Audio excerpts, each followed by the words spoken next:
আহ, আজি আপোনালোকক নিমন্ত্ৰণ কৰা কাৰণটো হৈছে যে একেদিনত ধাৰাবাহিকভাৱে যে অন্য দলৰ পৰা বিজেপি যোগদান কৰাৰ, বিশেষকৈ APHMC, কংগ্ৰেছ পৰা আদাৰ্ছ পাৰ্টিবিলাকৰ তাৰপিছত যে কাৰ্বি আংলঙৰ ৰাজনৈতিক এটা পৰিৱৰ্তন হৈছে আৰু বিশেষকৈ বিজেপি দিনক দিনে শক্তিশালী আৰু পুনৰবাৰ ক্ষমতা অহাটো যিটো খাটাং, এই কথা লৈ পেলাই এতিয়া কাৰ্বি আংলঙত মানে অপজিশ্যন তথা কিছুমান সংগঠনে ইয়াত অভিযোগ আনিছে এতিয়া, আৰু কিছুমান ছ'চিয়েল এক্টিভিষ্ট বুলিও কয় নিজকে,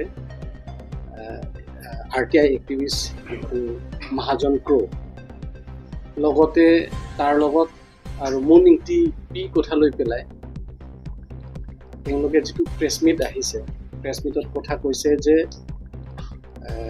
মুন ইংটি পি বহুত ৰাইজৰ পৰা টকা সংগ্ৰহ কৰিছে, কালেক্ট কৰিছে চাকৰি নামত, আৰু সেই চাকৰি নামত কালেক্ট কৰাটো আপোনালোকৰ আগত, সাংবাদিকৰ আগত তেওঁলোকে নিজেই কৈছে। তাতে আমি বুজিবলৈ পাইছোঁ যোনখিনিত ভিক্টিম, যোনে যোনে মুন ইংটিক টকা দিছিলে তেওঁলোকে নিজে স্বীকাৰ কৰিছে। কিমান সত্য অসত্য এইটোতো আইনৰ ভিত্তিত আছে, এইটো আইনে বিচাৰ কৰাৰ পিছত আমি গম পাম। কিন্তু কথাটো হৈছে যে তাৰ পৰা কথা যিটো আপোনালোকৰ আগত যিখিনিত কথা তেওঁলোকে প্ৰকাশ কৰিছে তাৰ পৰা প্ৰমাণ পাইছোঁ যে কোনো কাউন্সিলৰ মানুহ জড়িত নাই বুলিতো আপোনাৰ কথা কওঁতে গম পায়, আপোনালোকে আপোনালোকৰ আগত কৈছে সাংবাদিকৰ আগত। দ্বিতীয় কথা কৈছে যে স্বায়ত্ব পৰিষদৰ মুখ্য কাৰ্যবাহিনী সদস্য নামটো সামৰি লৈ পেলাই কৈছিল, তেওঁলোকে কৈছে বুলিহে কৈছে, কিন্তু প্ৰমাণটো দেখুওৱা নাই। কিন্তু ইণ্টাৰেষ্টিং কথা, এতিয়া CM ছাৰৰ নাম লৈ পেলাই অভিযোগ উঠোৱাৰ পৰাই তেখেতক এৰেষ্ট কৰাও হৈছে, এৰেষ্ট কৰাৰ পৰা কেছ চলি আছে। সেইটো সময়তে এতিয়া মহাজন ক্ৰবিলাকে বা যোনে যোনে ভিক্টিম হৈছে অলৰেডি কেছ চলি থকা অৱস্থাত তেওঁলোকে প্ৰেছ মিট কৰি পেলাই আকৌ মানে মানুহক এটা বদনাম দিবলৈ কাৰণে যিটো চেষ্টা, এইটো আমি দেখিবলৈ পাইছোঁ। যদি সঁচা অৰ্থত স্বায়ত্ব পৰিষদৰ কোনোবা এজনে জড়িত থাকিলেহেঁতেন কেছ দি পেলাই তেওঁক এৰেষ্ট কৰা নহ'লে, কেছ এতিয়াও চলি আছে। এইখিনি এইটোতো আপোনালোকে গম পায়, সাংবাদিকে গম পায় কি কথাত, কাৰ্বি আংলঙৰ সাংবাদিক আপোনালোকে স্পষ্টকৈ গম পায় এই কথাটো। সেইকাৰণে ৰাইজক এইটো কোনোবা মানে RTI এক্টিভিষ্ট লৈ পেলাই অযথা মযথা ভালকৈ নজনাৰ পৰা কোৱাটো ঠিক নহয়। আৰু এইটোতো এটা ৰাজনৈতিক এটা ষড়যন্ত্ৰ হৈ যাব। সেইকাৰণে সেই বস্তুটো মহাজনকৈ যদি স্পষ্ট কথাত মানে যদি ক'ব বিচাৰে, তেখেতৰ লগত লৈ পেলাই সাংবাদিকৰ আগত প্ৰকাশ কৰাটো ঠিক নহয়। যদি হ'লেহেঁতেন যে কাউন্সিলৰ লগত কিমান সত্য অসত্য আলোচনাটো কৰিব পাৰে, কিন্তু তেনেকৈ কৰা নাই, বদনাম দিবলৈহে আমি দেখিবলৈ পাইছোঁ। আৰু দ্বিতীয়তে মই যোগ দিব বিচাৰিছোঁ, যিবিলাকে কাটচাবিলাক ছ'চিয়েল অৰ্গেনাইজেশ্যন বুলিও কয় কেতিয়াবা, তেওঁলোকে PWD মাটিত ঘৰ বনাইছে, অফিচ, তাত আমি ক'বলগীয়া কথা নাই।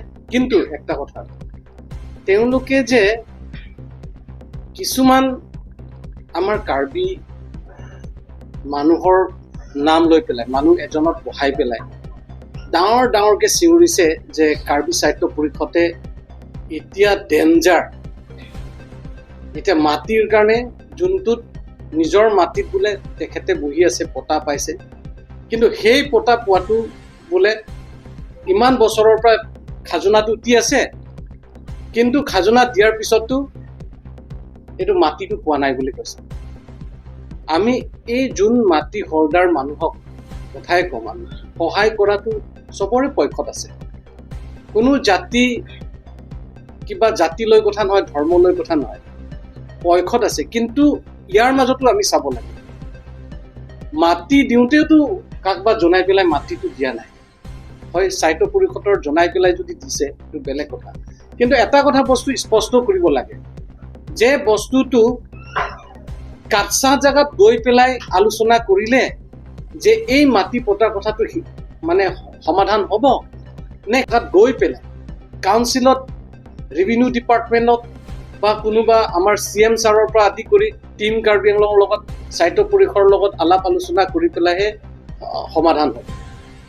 এতিয়া আমি দেখিছোঁ কাটছাই যিমান চিঙুৰিছে এইটোতো কোনো যুক্তিৰ কথা নহয়, মানুহক বদনাম কৰাই হৈছে যে কাউন্সিলেতো অৰ্ডাৰ দিয়া নাই যে মানুহ আপুনি আমুকক লিষ্ট দিয়ক, আমুকক আপুনি মাতি দিয়ক বুলিতো কাউন্সিলেতো কোৱা নাই। বা সেই তেতিয়াৰ পৰা আজি 25 বছৰৰ পৰা বুলি কৈছে, 30-25 বছৰ বুলি কৈছে। তাৰমানে সি যেতিয়ালৈকে আজি 25-30 বছৰ হ'লেতো এতিয়া হিচাপ কৰক, এতিয়া 11 বছৰ হৈছে আমাৰ CM ডক্টৰ তুলিৰাম ৰঙাঙৰ নেতৃত্ব কাৰ্বি সাহিত্য পৰিষদৰ CM। তো তেতিয়া সময়ৰ পৰা এতিয়ালৈকে তেখেতৰ ওপৰততো এটা কিবা যিকোনো সমস্যাই নাথাকক, সহায় কৰিবলৈ হ'লেওতো কাটছা জাগাত গৈ পেলাই যদি সহায় কৰিব, এতিয়াতো মানুহক বদনাম দিয়াই হ'ল। সাহিত্য পৰিষদৰ একো কৰা নাই বুলি কৈছে। তেখেতে কৈছে এডুকেশ্যনৰ ক্ষেত্ৰতো একো ডেভেলপমেণ্ট নাই বুলিও কৈছে। মানে যি মুখৰ পৰা আহিছে, যিখিনিত কাৰ্বি আংলঙত এতিয়া মানে একো হোৱা নাই, এনেকৈ এটা ব্লেম সাহিত্য পৰিষদৰ বা বিশেষকৈ BJP চৰকাৰক ব্লেম দিব বিচাৰিছে। আমি এটা তেখেতকো আমি ক'ব লাগিব, তেখেতে কাৰ্বি আংলঙত তেখেতৰ ওপৰতো ইনকুৱাৰী কৰিব লাগিব বুলিহে আমি ক'ব বিচাৰোঁ। আজি তেখেতে যদি কাৰ্বি সাহিত্য পৰিষদৰ ইমানখিনি কাম কৰা নাই, একো দেখা নাই, যিমানখিনি ডাঙৰ ডাঙৰ বিল্ডিং ইনষ্টিটিউশ্যন হৈ আছে এডুকেশ্যনৰ ক্ষেত্ৰত, সি যদি এটা বস্তু যদি নেদেখায় তেতিয়াহ'লে সিটো এটা ৰাজনৈতিক দলো নহয়। আৰু এটা কথা কৈছে তেখেতে, মাহে মাহে বোলে যোগদান মানে BJP লগত জইন কৰা প্ৰগ্ৰেমহে কৰি আছে বুলি কৈছে। এইটো পলিটিকেল পাৰ্টি হয়, এইটো সিহঁতৰ নিচিনা NGO 10জন 20জন নিচিনা তেনেকা প্ৰেছ মিট বহিব, যোনবিলাক প্ৰেছ মিট আছে ইমানে মেম্বাৰ, এনেকাতো নহয়। এইটোতো ৰাজনৈতিক পাৰ্টি হয়। এইটোতো কোনোবা BJP প্ৰতি ভাল পাইছে, BJP প্ৰতি ভাল পাই পেলাই আহা তেওঁলোকক আমি আদৰণি জনোৱাটো পাৰ্টি এটা আদৰ্শ। BJP পাৰ্টিৰ ওপৰত এতিয়া মানুহবিলাকে জইন কৰি আছে আৰু আহি আছে, এইটো আহিবলৈ দিয়ক। তেওঁলোকে আমাৰ লগত কাম কৰিব বিচাৰিছে, BJP দলৰ লগত কাম কৰিব বিচাৰিছে, তাত তেখেতৰ আপত্তি কিয়? তাত সিটো আপত্তি কৰিব নালাগিছিল। এইটো কোনো পলিটিকেল পাৰ্টি নহয় বুলি কৈছে নিজেও। তো এই যে মানুহবিলাকৰ এতিয়া BJPৰ ওপৰত আকৰ্ষণ হৈছে, BJPৰ ওপৰত ভাল পাইছে, BJP ঘৰত আহিছে, BJP লগত ডাঙৰ পৰিয়াল হ'বলৈ কাৰণে যোগদান দি আছে, তাত তেখেতে বেয়া পাবলৈ কি দৰকাৰ আছে? বেয়া পাবলৈ দৰকাৰ নাই। কাৰ্বি আংলঙত আমি BJP পাৰ্টীয়ে বিভিন্ন জাতি জনগোষ্ঠী লৈ পেলাই এটা শান্তি প্ৰতিষ্ঠা কৰিছে। তাৰ লগে লগে সমানে সমানে বিভিন্ন জাতি জনগোষ্ঠী একেলগে আগুৱাই যোৱাটো চেষ্টা কৰি আছে। সেইটো ডাঙৰ কথা। সেইকাৰণে কাৰ্বি আংলঙত এতিয়া শান্তি ঘূৰি আহিছে, সেই যে অনুভৱ হৈছে, এইটোহে আটাইতকৈ ডাঙৰ কথা। তেখেতেতো বোলে একো কাম কৰা দেখাই নাই বুলি কৈছে। তো তেখেতে কি কাম কৰিলে তেতিয়াহ'লে ৰাইজক? বিচি ভাগ তেখেতে মেমৰেণ্ডাম এখন দিব, বিচি জিন্দাবাদ মুৰ্দাবাদ চিঞৰিব, তাৰ পৰা বাহিৰতো একো কৰিবতো নোৱাৰে।